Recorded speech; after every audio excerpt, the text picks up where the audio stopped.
Iran Israel का युद्ध 12वें दिन भारी पड़ा। ईरान भारत का रुख साफ, अमेरिका इजराइल के साथ कीमत जनता भारत की चुकाएगी। अब भारत का रुख साफ है कि वह ईरान इजराइल के साथ है, और ईरान का साफ यह कहना है कि जो भी अमेरिका के साथ है या इस युद्ध के साथ है, मैं उन हर देशों को टारगेट करूंगा। इसका मतलब नरेंद्र मोदी टारगेट में आ गए हैं। अब ऐसे में भारत का शिप जो आ रहा था ऑयल लेकर के, उसे ईरान ने रोक दिया, कहा कि हम नहीं जाने देंगे। अगर ले जाने की कोशिश की तो शिप से हाथ धोना बैठेगा, हमारी मिसाइलें आग उगलेंगी।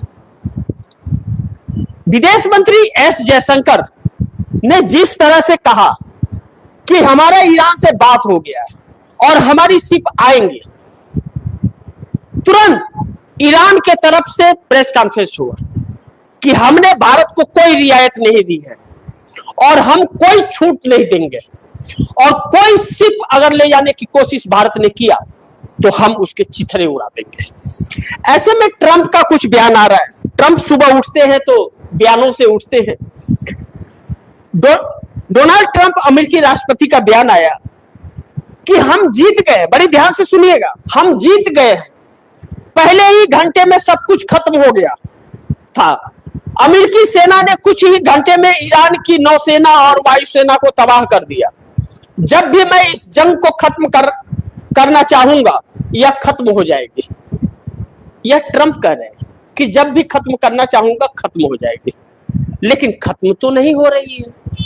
सवाल यह है कि जंग खत्म तो नहीं हो रही है। ईरान कह रहा है कि अमेरिका और इजराइल कौन होता है जंग खत्म करने वाला।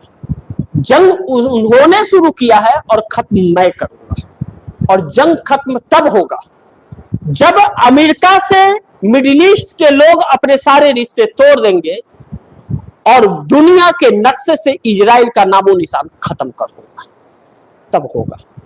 अब ऐसे में बड़ी महत्वपूर्ण है कि 12वां दिन हो गया, लेकिन अभी तक निवारण नहीं निकला।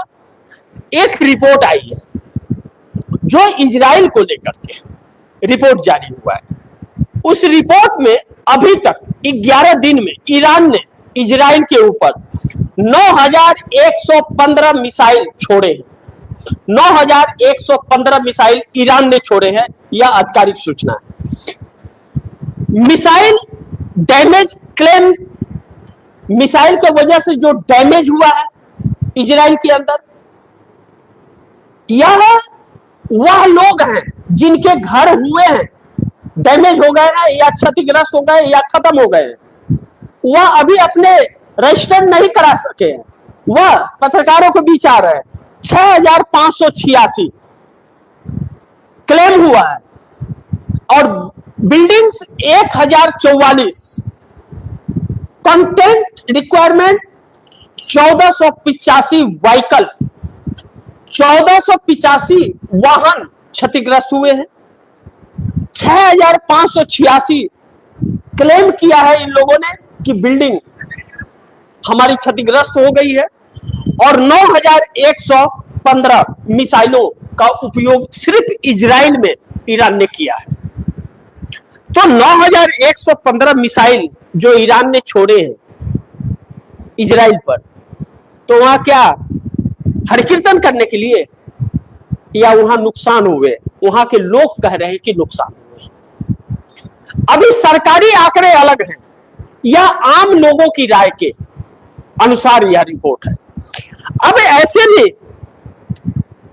मोदी सरकार यह सोचे कि जब अभी तक भारत को लेकर के ईरान ने कोई बयान नहीं दिया था, अब पहली बार विदेश मंत्री एस जयशंकर के बयान पर पलटवार करते हुए कहा कि हमने न भारत को कोई छूट दिया है और न तो कोई छूट देंगे, भारत का शिप नहीं जाएगा।